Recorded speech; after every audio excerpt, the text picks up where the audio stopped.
उनका एक और इल्ज़ाम था, हंस रहे थे और आपका मजाक बना रहे थे या फिर जो भी बात थी वो ये बोल रहे थे कि समर सिंह से उनकी पता नहीं क्या दोस्ती थी, समर भैया बोल रहे थे उनको कि मरले रहनू ले जाके का पता ना ऐसा। मेरा नंबर पूरी टीम के द्वारा इनके खेसारी भैया के, विवेक सिंह, अखिलेश कश्यप।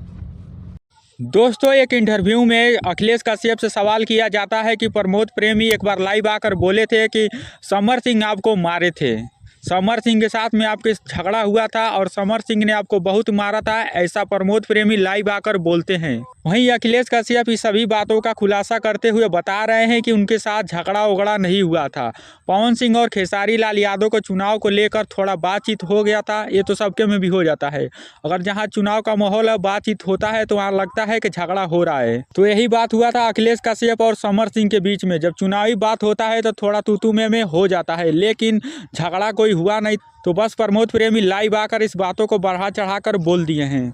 दोस्तों, आप लोगों को तो एक बात पता भी होगा कि प्रमोद प्रेमी खेसारी लाल यादव के खिलाफ ही रहते हैं, खेसारी लाल यादव के ऊपर चोरी का इल्जाम भी लगाते रहते हैं। यह बात अखिलेश कश्यप को बर्दाश्त नहीं होता है और अखिलेश कश्यप भी लाइव आ जाते हैं और रेलना सबको स्टार्ट कर देते हैं। इसीलिए जितने भी खेसारी लाल यादव को न चाहने वाले हैं उन लोगों की गांड में जलन होने लगती है, उल्टा सीधा इल्जाम लगाना भी शुरू कर देते हैं। तो दोस्तों, आप लोग क्या कहना चाहेंगे अखिलेश कश्यप और समर सिंह को लेकर, तो आप लोग कमेंट बॉक्स में जरूर बताएं। चैनल पर नए हैं तो चैनल को सब्सक्राइब कर सकते हैं।